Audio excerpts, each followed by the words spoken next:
అరచేతిలో అఖండ విశ్వం breaking news 24/7.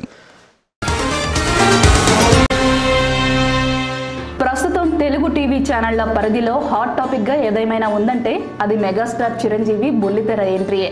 Telugu ప్రేక్షకుడు కనీసం ఊహించలేని ఈ సన్నివేశం త్వరలో ఆవిష్కృతం కాబోతోంది. ఒకసారి ఈ అంశం మీద లోతుగా ఆలోచిస్తే అసలు ఇప్పుడు చిరు కొత్తగా టీవీ షో చేయాల్సిన అవసరం ఏంటి? ఈ నిర్ణయం ఎందుకు తీసుకున్నట్టు? ఇది కేవలం ఛానల్ కోసమే చేస్తున్నదా, లేకపోతే వేరే కారణమేమైనా ఉందా అనే ప్రశ్నలు ఖచ్చితంగా తలెత్తుతాయి. ఈ ప్రశ్నలకు సమాధానం వెతుక్కునే ప్రయత్నమే మనం ఇప్పుడు చేద్దాం. ఎప్పుడో 9 ఏళ్ల క్రితం సినిమాల నుంచి తప్పుకొని పూర్తి స్థాయి రాజకీయాల్లోకి దిగారు చిరు. కానీ అక్కడ ఆయన తొలి ప్రయత్నమే బెడిసి కొట్టింది. ఆ తర్వాత రాజకీయంగా చోటు చేసుకున్న పరిణామాలు అభిమానులు ఆయన స్థాయిని దిగజార్చాయి. అప్పటిదాకా చిరంజీవి అభిమానులమని రొమ్ము విరుచుకొని తిరిగిన వారందరూ తమను దృష్టిలో పెట్టుకోకుండా చిరంజీవి తీసుకున్న నిర్ణయాలతో తలలు దించేసుకున్నారు. కొందరు మనసు చంపుకొని చిరంజీవి పక్షం వీడితే, మరికొందరు కష్టంగా ఉన్నా ఆయన వెంటే ఉంటామన్నారు. ఈ పరిణామాలతో చిరంజీవి చరిష్మా అభిమాన గణం చాలా వరకు తగ్గిపోయింది.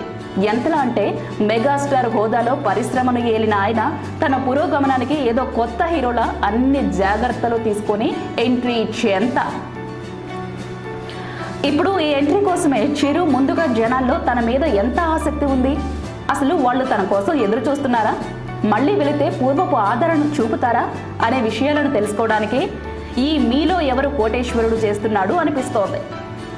ఇదే పూర్తి కారణం కాకపోయినా ఒకప్పుడు తనకి 20% వాటా ఉన్న ఛానల్గా, దాన్ని స్టార్ ఇండియా కమ్మిన తర్వాత భారీ మొత్తం తెచ్చిపెట్టిన సంస్థగా నిమ్మగడ్డ, నాగార్జున తనకి మంచి మిత్రులు అన్న పలు కారణాలు కూడా ఉన్నాయి.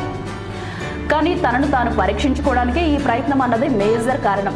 అసలు ఈ పరీక్ష ఎందుకంటే ఇప్పుడు ఆయన ఖైదీ నెంబర్ 150 పేరుతో మరోసారి జనాలకు దగ్గర అవ్వాలని అనుకుంటున్నారు. కాబట్టి సినిమాను జనాలు ఎలా ఆదరిస్తారు? ఒకవేళ ఆదరించేంత ఆసక్తి వాళ్లకు లేకపోతే ఈ ఆసక్తిని వాళ్లలో రేకెత్తించడానికి టీవీ షో ద్వారా వాళ్లకు దగ్గర అవ్వాలనే ఐడియాలో చిరు ఈ ప్రయత్నానికి పూనుకున్నారు. సో మెగాస్టార్ అంతటా ఆయనకే చేసిన పొరపాట్ల వలన తనను తాను తిరిగి జనాల్లో ఎస్టాబ్లిష్ చేసుకోవాల్సిన పరిస్థితి ఏర్పడిందన్నమాట.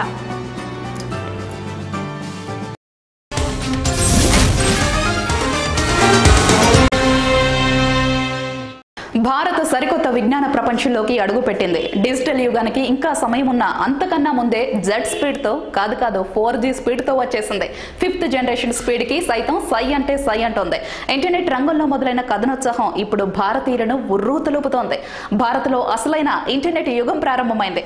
ప్రపంచంలో స్మార్ట్ టెక్నాలజీతో ఆవిర్భవించిన channel breaking news 24/7.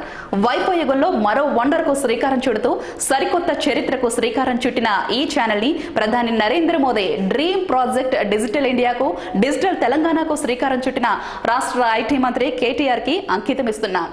Breaking news 24/7 అరచేతిలో అఖండ విశ్వం.